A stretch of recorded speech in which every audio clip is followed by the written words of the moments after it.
Magandang magandang gabi po. Ako po muli si Professor Aquino, ah, ng, Polytechnic University of the Philippines. So, ginawa ko po itong video na 'to para ipapanood sa aking mga estudyante at nang sa gano'n ay magkaroon sila ng ideya ano yung environmental management system. So, nasa unang linggo pa lang po kami ng, first semester ng 26-27. So, ginawa ko po itong video 'to para po mapanood nila sapagkat meron akong, importanteng lalakarin at nang sa gano'n ay hindi kami ma-delay sa aming, lesson. So, simulan na po natin. So, share lang po ako.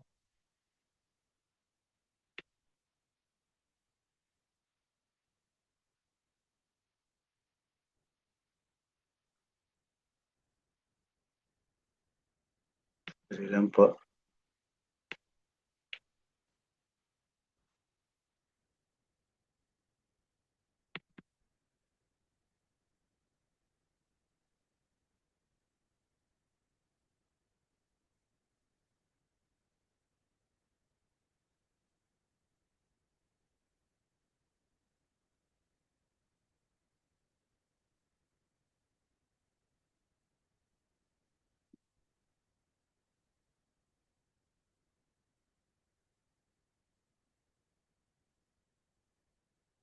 Nakikita niyo po yung aking screen?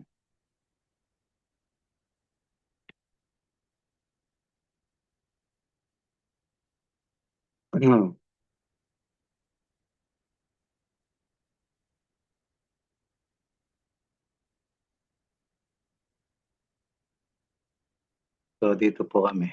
Introduction to Environmental Management System.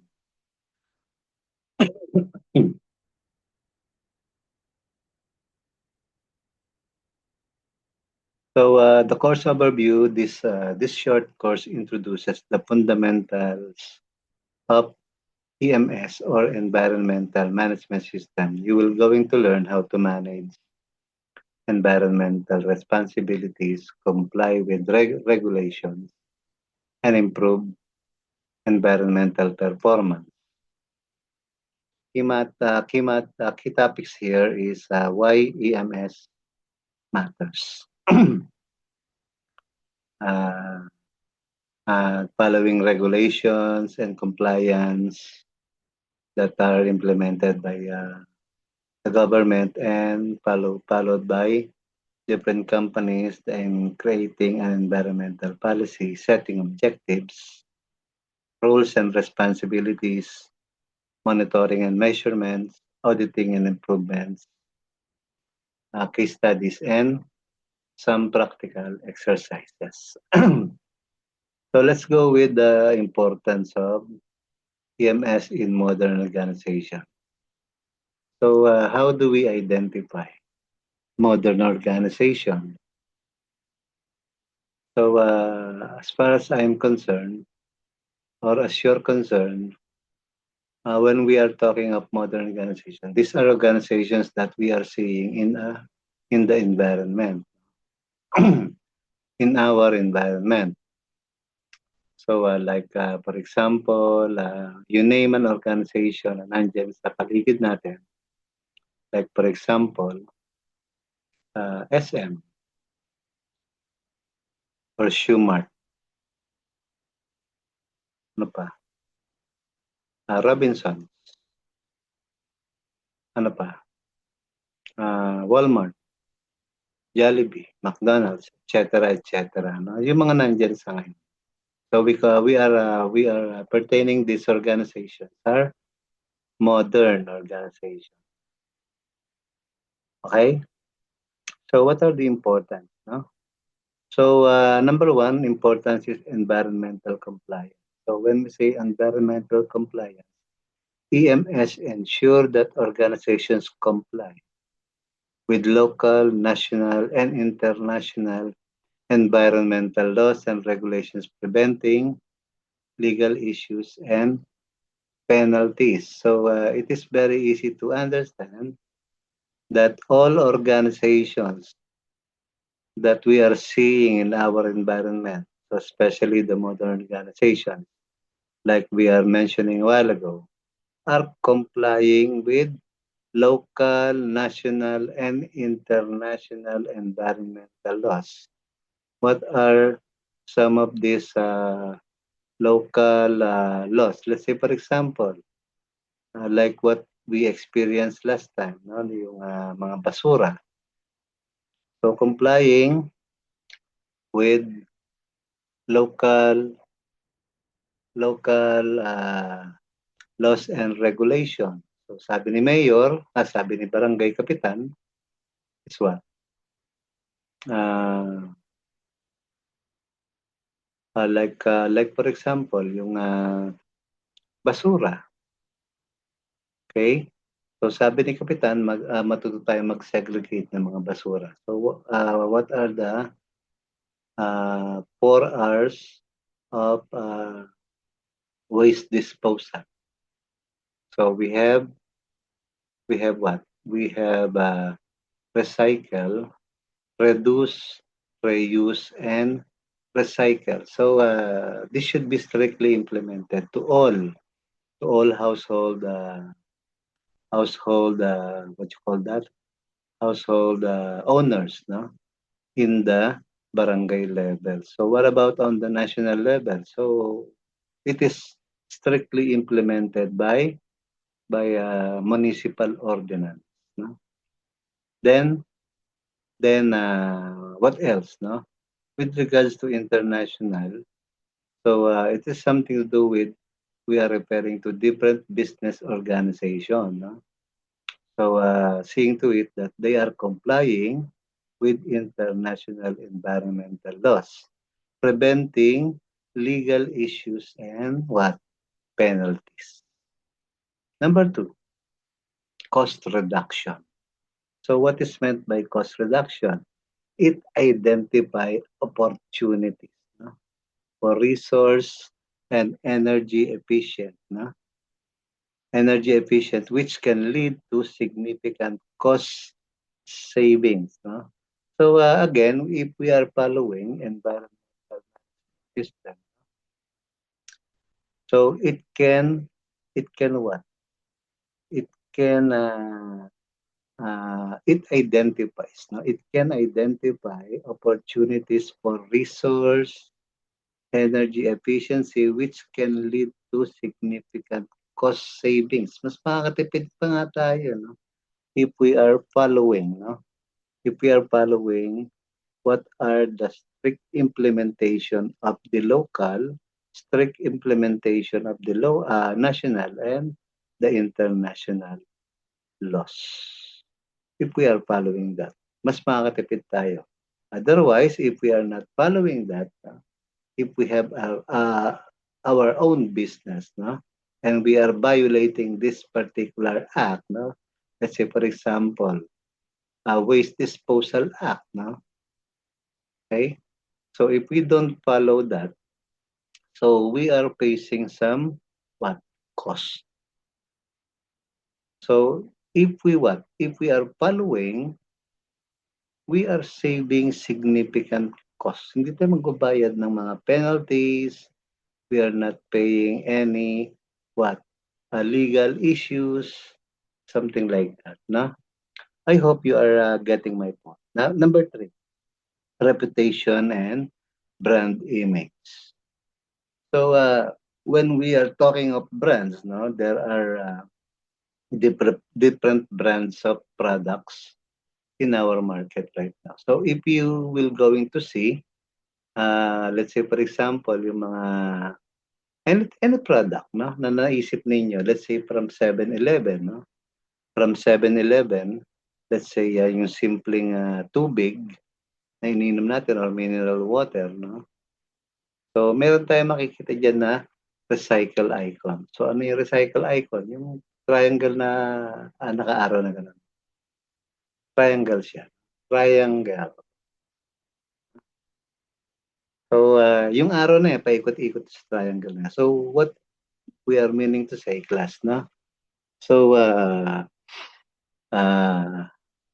if you don't put that particular image, so it will going to damage the reputation of the company. Okay? So lahat ng product, meron tayong makikita ng gano'n. So teaching how the consumers, what you call this? Teaching how the consumers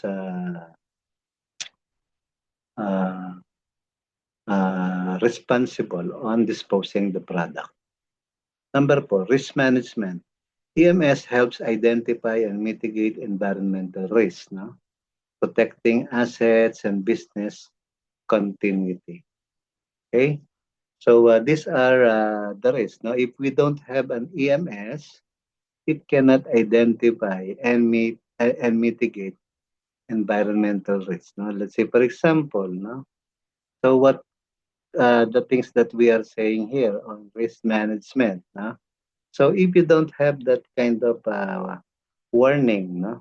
That kind of warning in every product, so it cannot identify. So tapon na lang dito sa tapon doon ang mangyayari sa mga basura natin. Like what we are experiencing right now.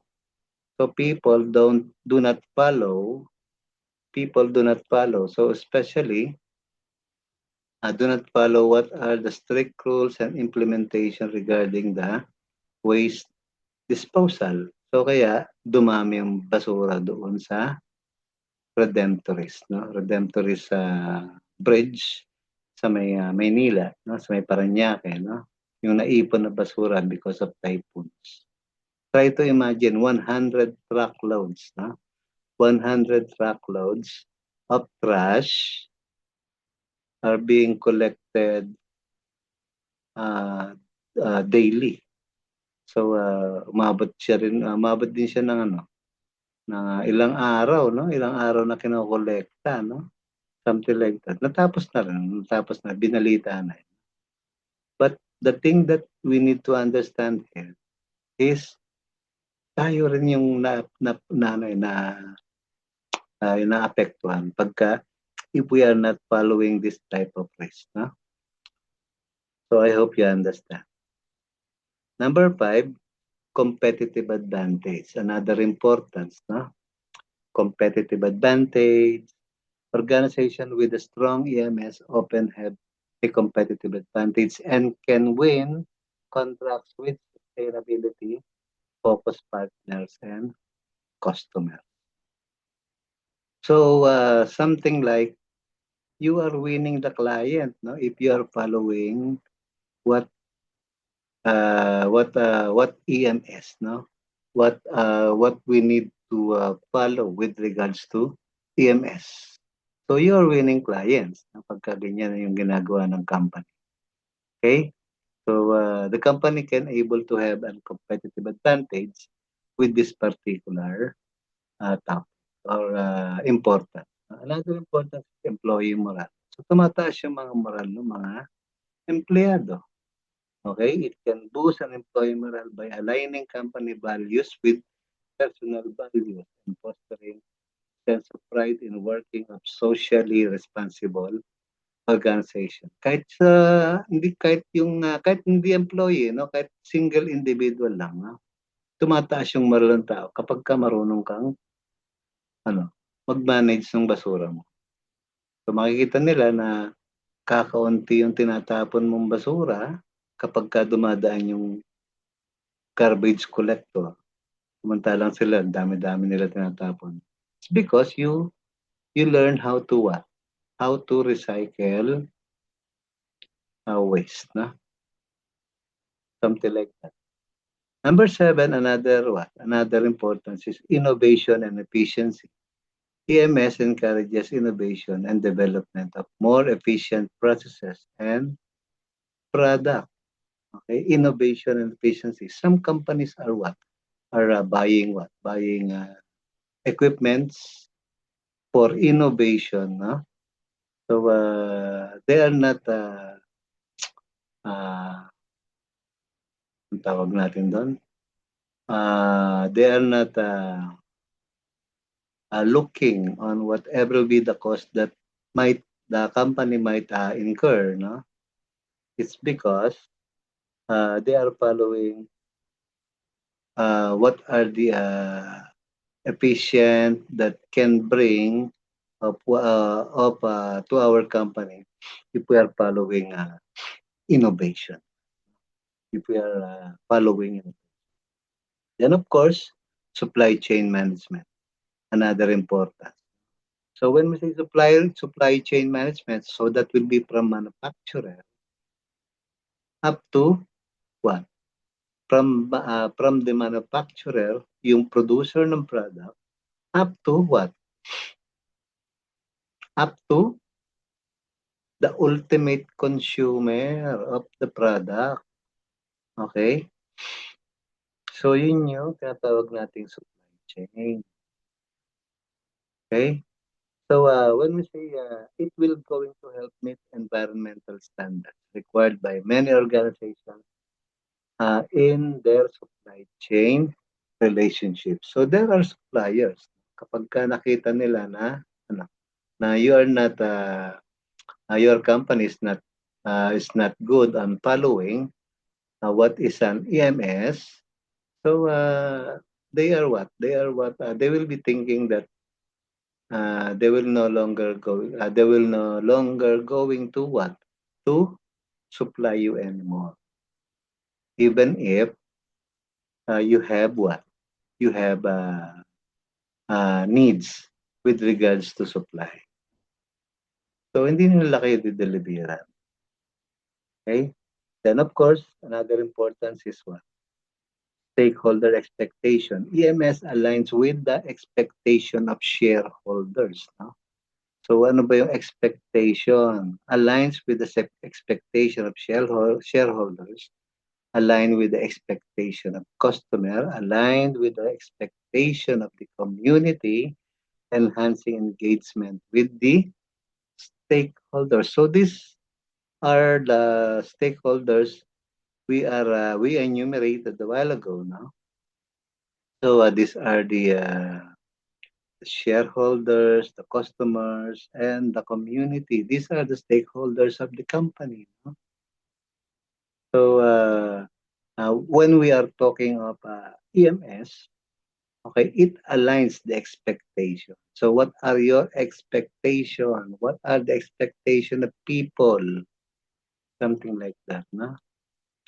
So if you have a very good EMS, so the expectation of the public is what?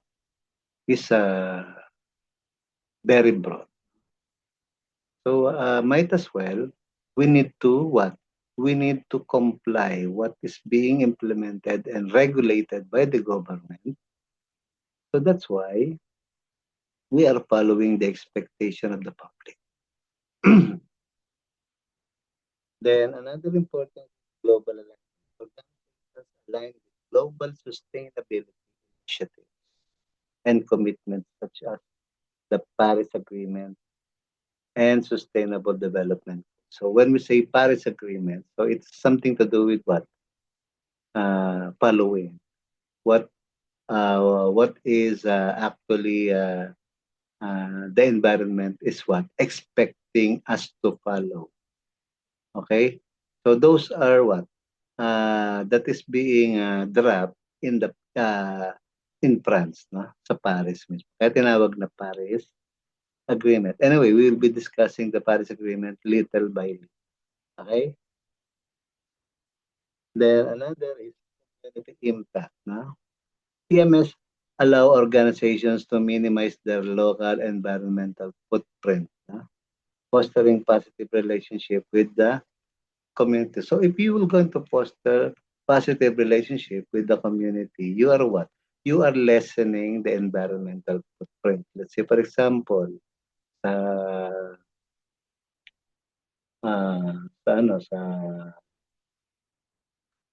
like in the case of what? Volkswagen, ano? So, they have a very good and a very strong relationship with their customer, pero nasira. Why? It's because they are what? They are claiming that the product that they have, yung tinatawag na Volkswagen, yung kotse na bilog, parang itlog. Okay? So, they claim that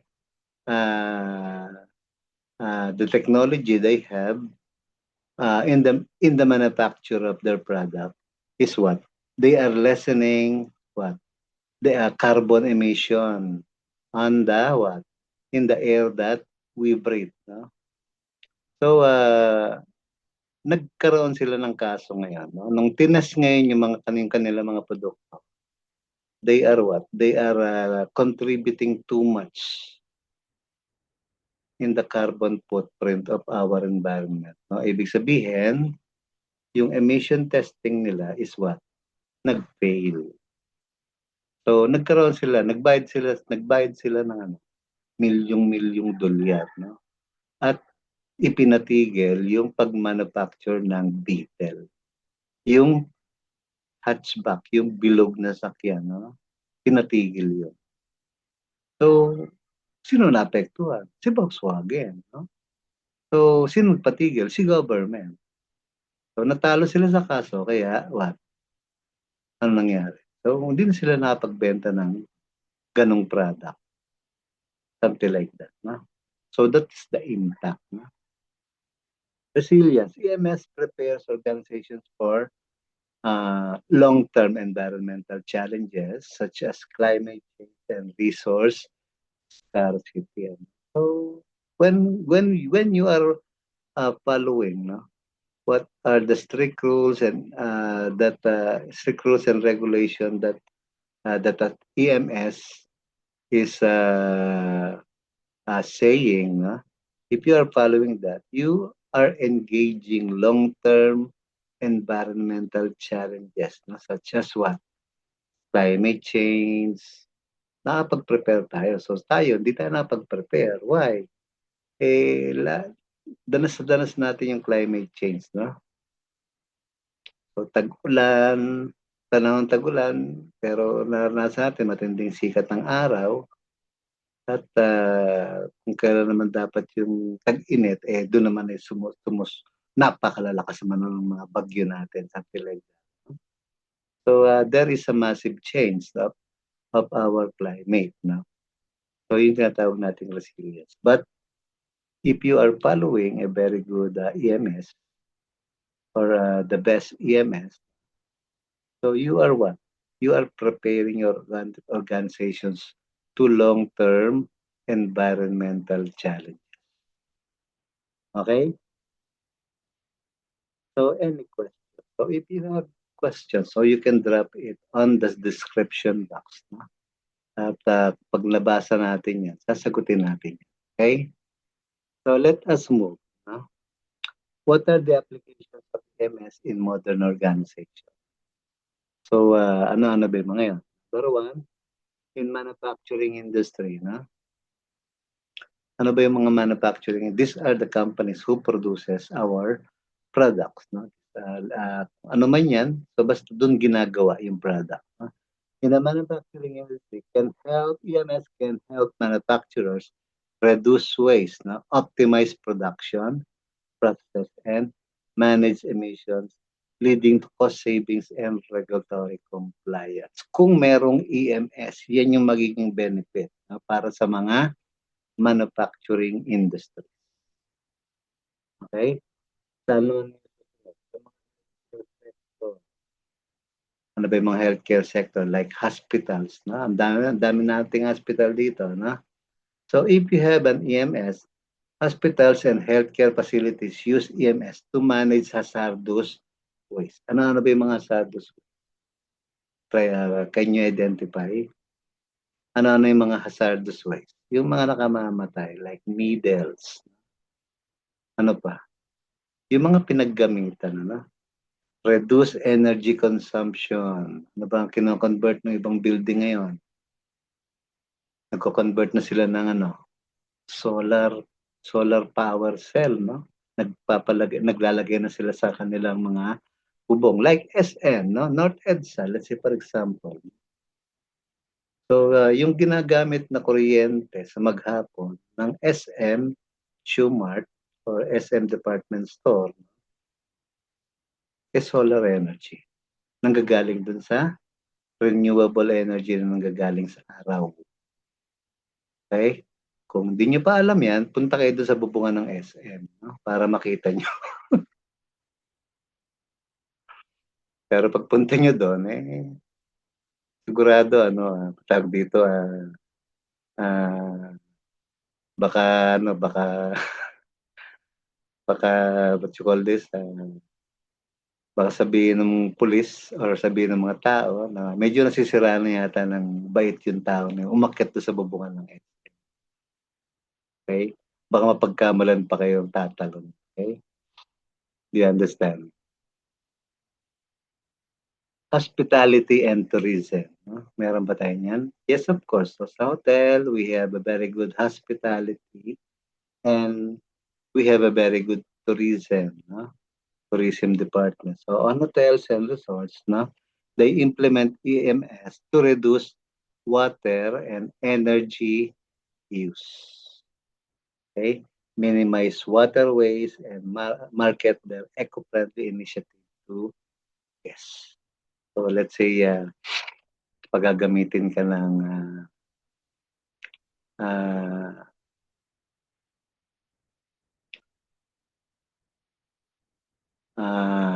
like sa barko, okay? May hotel, meron bang hospitality sa barko? Yes, of course. Lalong-lalo na yung mga cruise ship, no? Mga floating hotels, no? Na lalayag sa dagat, may naabot sila ng ilang buwan doon, something like that, no? Hotel, no? Like cruise ship. So, would you believe na yung mga lahat ng waste, iniipon lahat ng hotel, ng cruise. Okay? Then, pag naipon yon, so pinaprocess siya ng machine. Then, sa dulo ng machine, drinking water na yung kalalabasan. Okay? Malinis yun. Bebenta nila uli yung tubig dun sa kanila mga parokyano. Okay? Ano yung mga example sa mga nakukolekta ng basura? Siyempre, unang-una, sa pusali, no? Yung mga pinagugasan na wastewater, ano pa? Mga pinagbalatan, pinagbanlawan ng mga karne, etc. Gulay, etc. Yung mga balat ng gulay, something like that, balat ng prutas, ano pa? Yung mga, siyempre di na sinasama yung mga hindi na recycle, yung mga nabubulok. Hindi na sinasama. What else? Yung pang nasa CR, yung wiwi ng tao. So, ano pa? Yung pupo ng tao. Yan. Those are waste eh. Waste yun eh. Pag sinabi natin waste, talagang patapon na yun. Okay? Pero sila, hindi, bawal itapon sa dagat. So, mayroong batas. Kasama sa Paris Agreement yun. Bawal yun. So, hindi mo pwedeng itapon mo sa dagat yun na ikakalat mo tubig, something like that. Bawal. Bawal na bawal. So, otherwise, hindi sila mabibigyan ng permit maglayag sa dagat ng kung ilang buwan, ilang araw, ilang linggo, something like that. No? Hindi sila papayagan maglayag. Kaya kasama yun, class. No? So, iniipon nila yon. Pagka nagsama-sama lahat yung mga yon, yung pinaka-process nila lahat yon, pinakadulo nun is what? Drinking water. Ang tanong, iinumin mo ba yung tubig? Yes or no? Comment down below sa description box kung iinumin mo. Yes, kung hindi mo inumin, no. Pero yung mga nandun sa barko, iniinom nila. The same thing happens in hotels, no? Ganon din.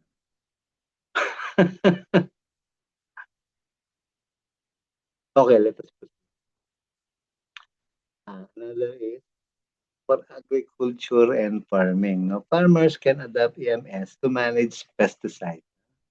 Yung mga peste sa halaman, sa mga pananim natin. Ano ba bang yan? Mga kuhol, golden kuhol, at mga daga. Sa provinces like Nueva Ecija, like Ilocano, like Bisaya, something like that. No? So, yung dagang bukid, inuulam. Totoo. Pero hindi ito yung mga dagang bahay, no? Yung mga nakikita natin sa bahay natin, hindi sila yon. Pero yung ano, yung what you call this?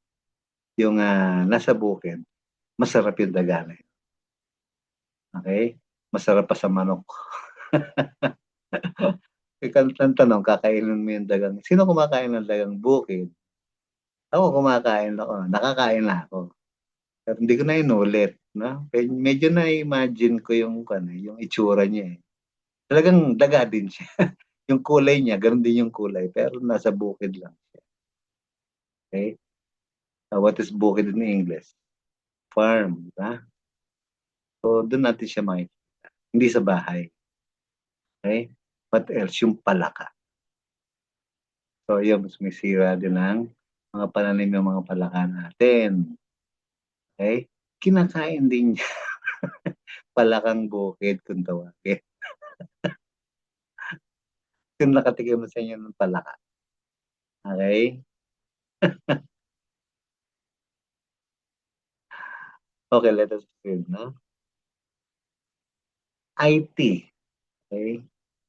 So, ano na ba yung mga items na makikita natin for IT purposes, information and technology purposes, like computers. Huh?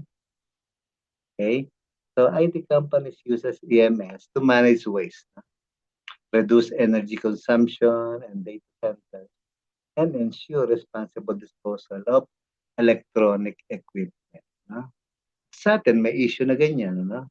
So, tinututulan ng mga tao yung Pax Silica kung itatayo dyan sa Pampanga, sa Clark. No? So, hindi sila naniniwala na rainwater yung gagamitin na cooling system ng company, ng Pax Silica. And I'm not in favor. No? I'm not saying I am favor with Pax Silica, but it will going to generate what? It will going to generate jobs, no, for Filipinos. No? Try to imagine, no, those are gigantic companies, gigantic computers that might be needing too many what? Too many jobs or too many people that the company will going to hire, and it will going to generate jobs for Filipinos. Okay? So, yun naman yung magandang side ng Pax Silica. Saan ba sila kukuha ng tao? Natural, sa Pilipinas. Unang-una, ano yung quality ng Pilipinas? Anong ko, bakit sila kukuha ng tao na Pilipino? Unang-una yung pasweldo. Why? Mura. Mura ang pasweldo sa Pilipinas compared doon sa mga taga-ibang bansa. Babayaran nila yun ng dolyar pagka taga-ibang bansa. Okay? I hope you understand what I'm saying. Okay? Another application, transportation and logistics. So, EMS employed in transportation sector to reduce emission. So, what do you mean by emission? Ito yung binubuga ng mga sakyan. If you are following EMS, you are reducing, no? You are reducing the emissions of vehicles, no? You are optimizing vehicle fleet and improve fuel efficiency. So, yun yung mangyayit na itutulong ng EMS sa mga transportation and logistics. Okay? Another application, let's say in construction and real estate. Okay, construction firms And real estate developers use EMS to minimize construction waste. Okay? Increase energy efficiency and incorporate green building principles. So what is green building principles? Yung building kapag tinayo, pipintura ng kulay green, ganun ba yan? So pagka nakitang kulay green yung building, ito ang tawag is what? Green building na. Green building. Tama ba yan? Mali. So when we say green building principles, is what? That kind of structure or that kind of infrastructure is following, is following what our EMS is implementing. Okay? So in particular of water, in particular of energy, in particular of items that are what? That are utilizing on that particular structure. Okay? Another important for retail and consumer goods. No? So, ano ba mga examples ng retail natin? Nandiyan si SM, nandiyan si 7-Eleven, nandiyan si Dali, convenience store. No? Sino pa? Marami. No? Marami tayong retail store. No? Retailers can adopt EMS by reducing packaging, improve supply chain sustainability, and manage their energy consumption. So nakakatulong pa rin ang EMS to what?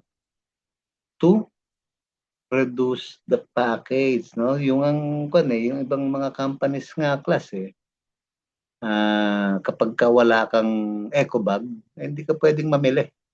Why? Meron namang companies na nagbebenta ng eco bag mismo doon sa yung kanilang establishment. Okay? Pero pag wala kang eco bag, manigas ka dyan. So, hindi mo pwedeng bitbitin palabas ng walang eco bag yung mga pinamili mo. Kailangan meron kang eco bag. Okay? Kasi they are preventing the government prevents them to use what? Plastic bags. No? Okay? On education, yan. Let's see it sa PUP. Education is implement EMS to reduce energy consumption. Yung ibang mga eskwelahan, nagpo-put up na sila ng solar. Okay? Encourage sustainable practices. Tinuturuan nila yung mga estudyante na mag-recycle and educate students about environmental responsibility. Do not just throw trash anywhere. No? Tinuturuan na, let's say, itapon sa tamang lalagyan, yung mga basura, something like that. No? So I hope you are following that. No? For government and public services or offices. Now, government agencies employ EMS to manage waste, reduce energy consumption in public buildings, and demonstrate leadership to the community. So what do you mean environmental leadership? So sila mismo yung example. No? Pinapakita nila sa public kung what? Para lahat ng tao is what? Sumunod. So sila mismo yung mag-i-implement ng EMS. Okay? For financial services like banks, mga bangko, financial institutions can adopt EMS to reduce paper use. So, may mga bangko pa na they are using carbon. So kapag gumagamit sila ng carbon, what? Carbon paper. Let's say for example, carbonized paper. So they are what? They are contributing carbon emissions to our environment. No? So they're not following pagkaganoon. So pagka paperless na yung bangko, anong masasabi ninyo doon? Pag paperless na, they are following the reduction of carbon footprints. Yung carbon, nakakamatay yan eh. Nakakamatay yan sa tao. Pagka lagi tayo nakikita sa carbon, something like that. we are what? Shortening our mortality. Okay? Non-profit organizations. So NGOs use EMS to ensure that their operations align with the environmental mission and set example for their supporters. No? So yung mga NGOs. So ang kanilang advocacy is what? Protektahan ang environment. Meron ba ganyang party list? Meron. No? So hindi lang natin alam yung pangalan, pero meron. Hindi lang natin maalala yung mga pangalan nila, pero meron. Okay? So we studied the importance and we studied the applications, no? In modern organizations. So napakaraming organizations yan. No? Di ba? Halos lahat gumagamit ng EMS or Environmental Management System. Okay? So let's go with the overview. Overview of international EMS standards, which is what? 14,000. 14,001. So, doon magsisimula. Ibig sabihin, these are environmental standards from 14,001 up to 14,999. Okay? So, meaning, ang dami. Hindi lang isa, hindi lang dalawa. Hindi lang 10, hindi lang 20, kundi 1,000 halos. 1,000. Okay? So, pagdating ng ISO 15,000 naman, ibang set of regulation naman yun. Ibang standard naman yung tinitimpla doon or sinusunod. Do you understand that? Okay? So, when it comes to environmental standards, sa kapaligiran lang natin, nag-start siya sa 14,001 up to 14,999. Okay, basahin natin, no? International EMS Standards ISO 14,001 provides framework for organization to establish what? Establish and maintain effective environmental management system. Okay, naintindihan ninyo? Effective, no? Mine-maintain yung effective. So, ibig sabihin, these are guidelines, these are rules and regulations, these are frameworks, no? Susundan lang natin. Hindi tayo maliligaw. So, these are being followed global, kaya tinawag na international. Okay?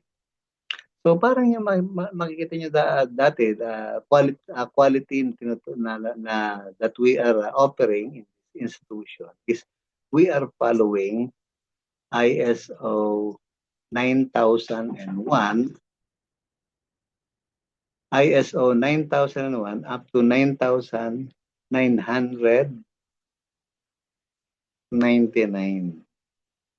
Okay? Series of 2015, if I'm not mistaken. No? So, makikita niyo yan. Dati, nakadikit sa gate yan. Sa bulletin board doon sa may waiting shed natin. Makikita niyo dati yan. Pero, napalitan na siya, naging 2018 na siya. Okay? Series of 2018. Okay? The same thing applies with ISO 14,001. No? Environmental Management System requirements with guidance for use. So, gagamitin natin siya. Meron tayong guidance. Paano siya gamitin? The purpose, 14,001, these are sets out the criteria for an EMS providing systematic approach for organization to what? To identify, manage, and improve. Identify, manage, and improve their environmental performance. It helps the organizations integrate environmental considerations into their what? Into their operation, strategy, and culture. Kung ano mang klase yung negosyo, magagabayan sila ng ano, ng ISO 14,000 series. Kaya tinawag na series, that is pwedeng 14,002, 14,003, and etc. hanggang 14,999. Okay? So, key components. Ano ba yung components ng ISO 14,000? So, they have the environmental policy. Okay? Dami ba? Madami. Say natin, environmental policy, environmental aspect. Okay? What else? Legal, regulatory compliance, environmental objectives and targets, environmental management programs. What else? We have the rules and responsibilities, competence training, communication, documentation, operational control, emergency preparedness and response, okay, monitoring and measurement, non-conformance and corrective action, okay, preventive action, records management, auditing, management review, something like that. No? 17. 17 what? Components or let's say policy.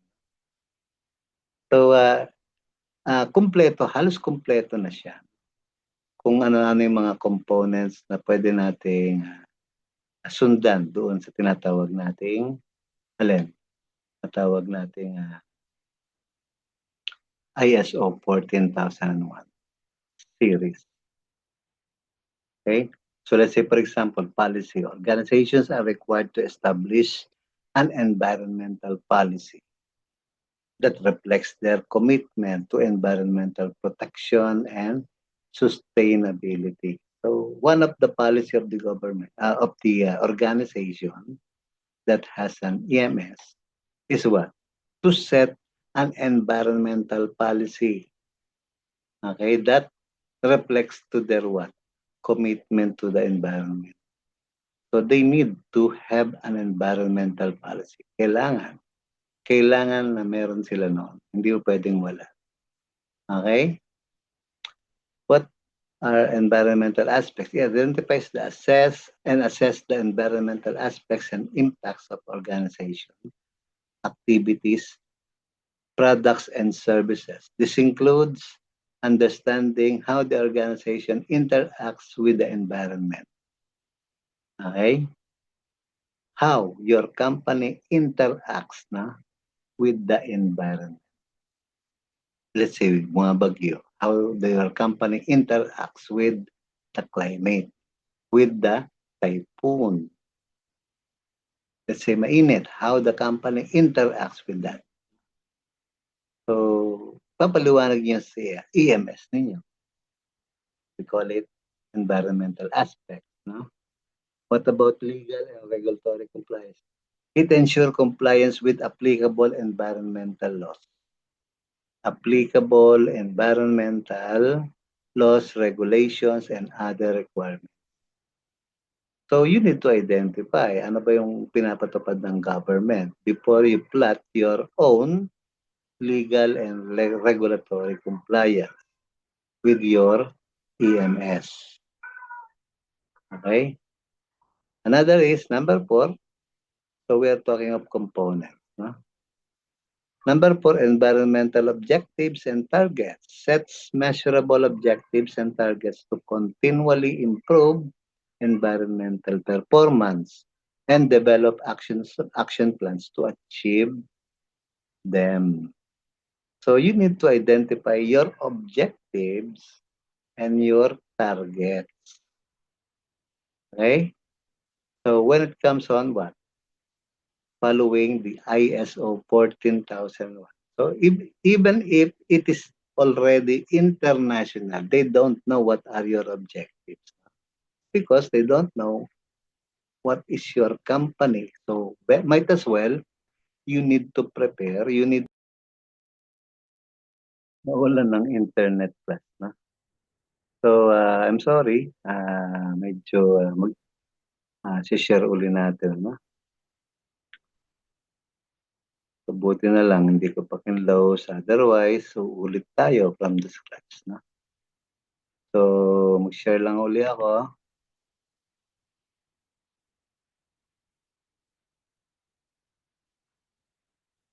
Ayan.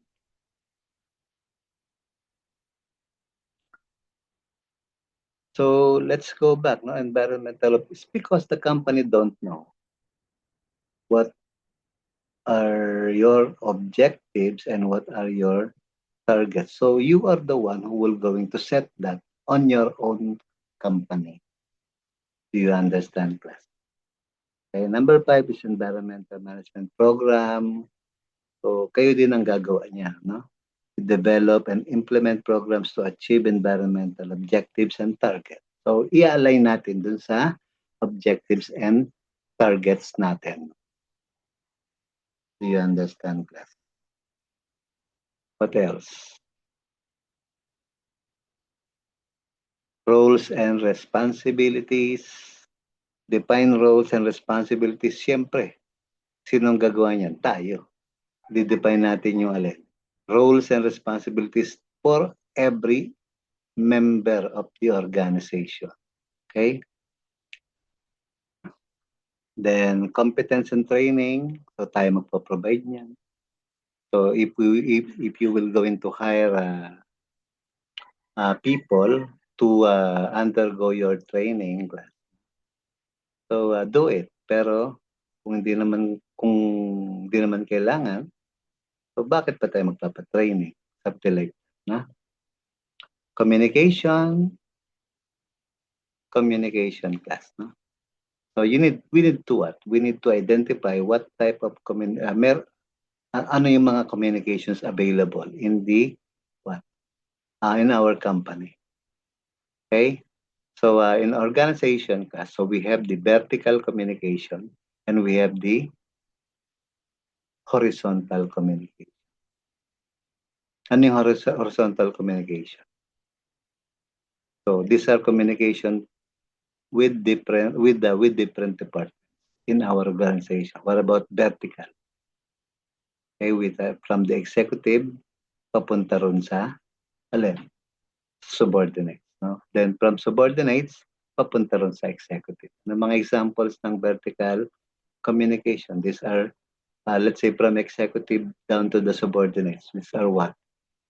Memos, okay? Something like that, na? Rules and regulations, terms and conditions, etc., etc. Okay? What about from subordinates to executive? Ito naman yung mga tinatawag na ano?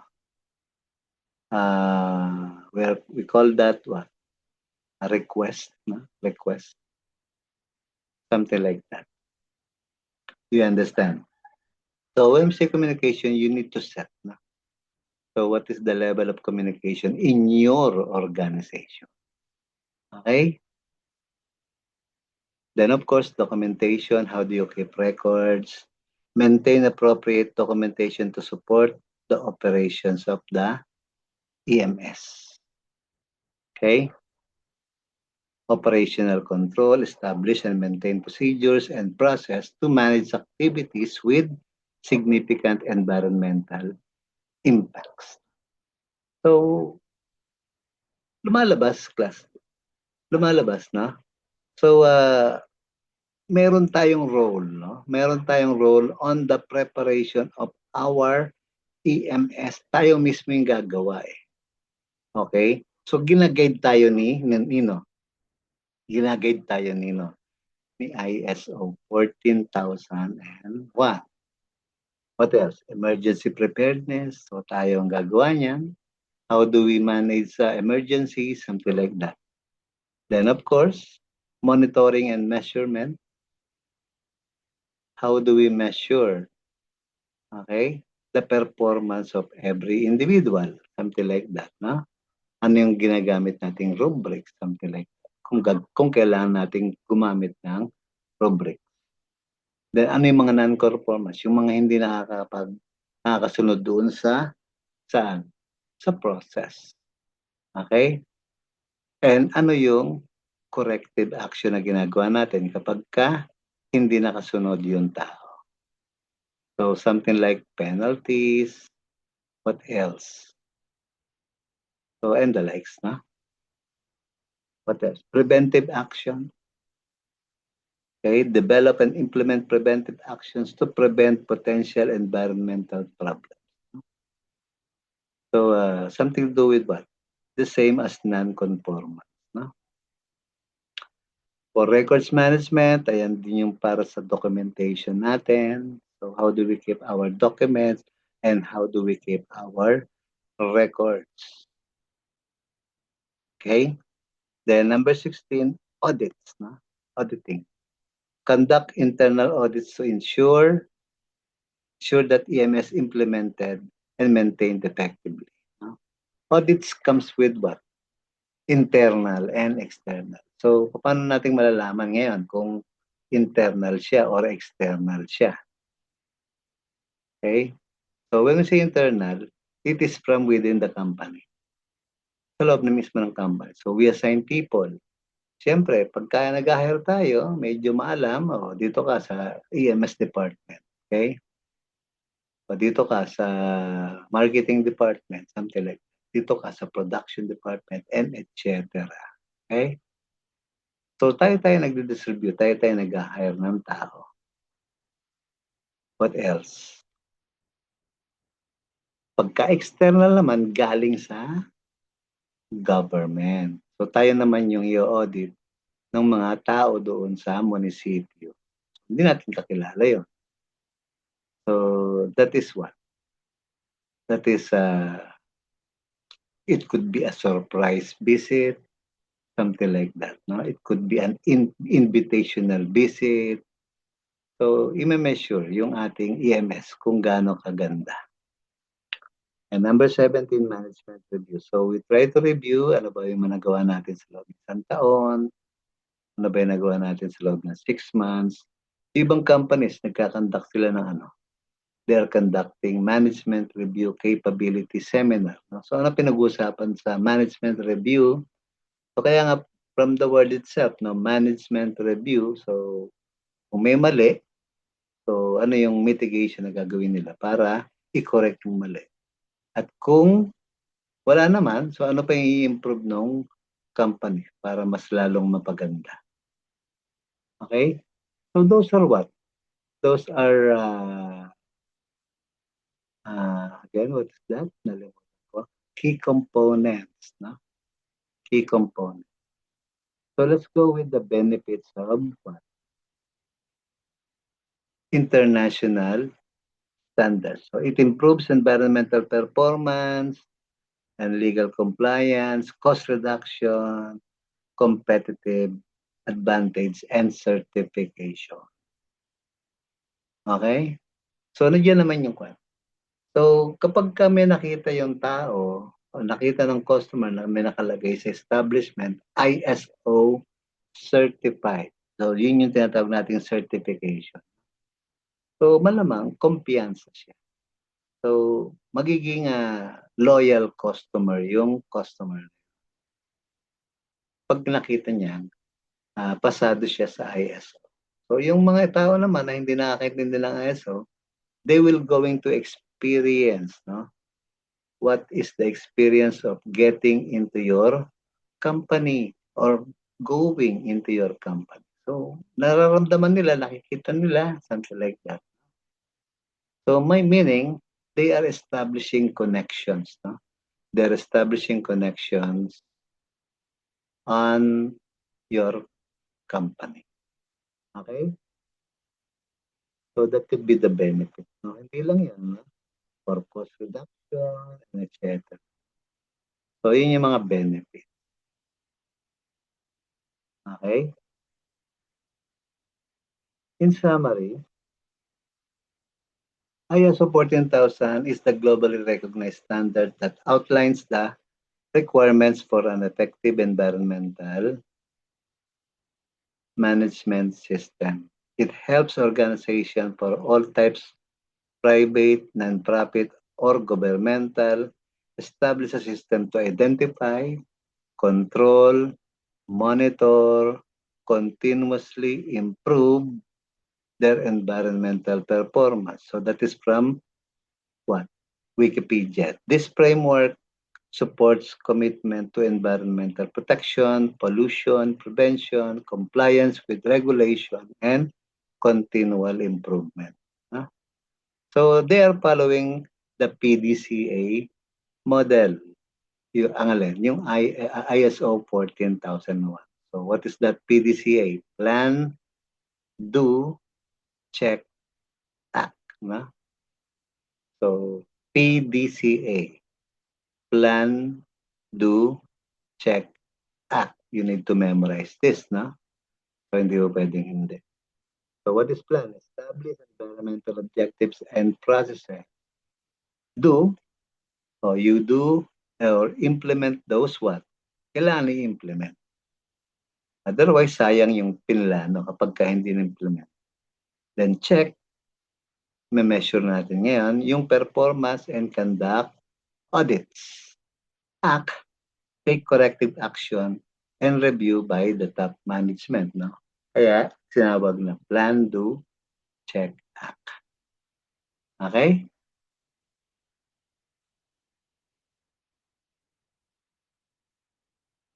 Ano nga uling components ng ISO 14001? So, we have the environment. Dami, 17 na enumerate natin. Pero, dito, parang review. Okay? Environmental policy and leadership, that's one component. Context, aspects, compliance, objectives. So like smart targets, something like that. No? Operational control, emergency planning. So these are what? Procedures are required for operation affecting the environment and for emergencies. No? Monitoring, auditing, and review. Then continual improvement is the last. No? So those are the components of ISO 14,001. Okay? So yung mga asul-asul na yan, class, no? Nasa inyo na yan. Binigay ko na yan sa inyo. So buhay yung mga link na yan. So if you want to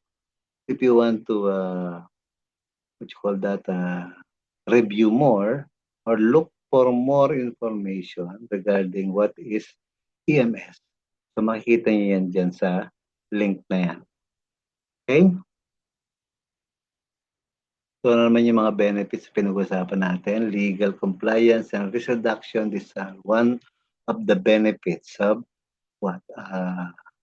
ISO 14,000. Cost savings. What else? Enhanced reputation and market access is because of the certification that the company receives. Now, if you applied for ISO certification, you will be given certificate. Pero hindi libre yun. May bayad yung ISO certification. No? So I'm not familiar with the price. No? Competitive advantage. So mas magaling ka dun sa katabi mong company if you have an EMS. No? Then of course, supply chain influence. So when we say influence, we are what? Instigating. No? We are instigating other companies or the supplier itself instigating your company that is following what?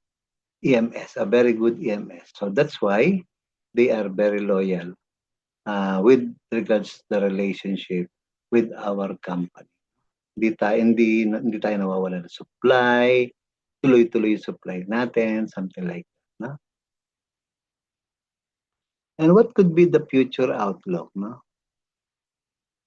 Let's say 2026 na ngayon. No? Let's say naging Ayan, from 2025 onwards, no? So, nagkaroon na nga ng major revisions, no? So, from ISO 2015 up to 2025 or series of 2025. The themes shaping the 2025 update include climate action and transparency, context, risk, and life cycle thinking. Yan na yung magiging kwan, no? So, kwan lang natin yan, no? It's in the future, no? In the future of ISO 14001, no? Digital and supply chain integration, the use of AI and data analytics, etc. Risk-based thinking, resilience, and annex SL or alignment and terminology requirement, no? Or refinement, I should say. Okay? So these are the future of ISO, something like that, no? And these are the reference that I am preparing to each and every one of you. No? Okay? So, any questions, class? No? Final thoughts. Final thoughts for EMS. No?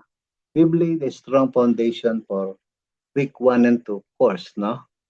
And on EMS, infusing the latest insight, especially the anticipated ISO 14,000 series of 2025 revisions, adds forward momentum. This empower each and every one of you with the framework that not just relevant today, but also adaptive for tomorrow's challenges. I hope you appreciate this particular topic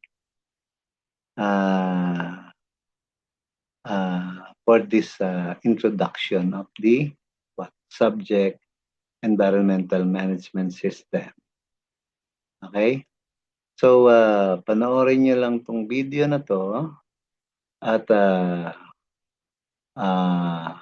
abangan ninyo yung quiz na ibibigay ko para sa topic na to. Okay?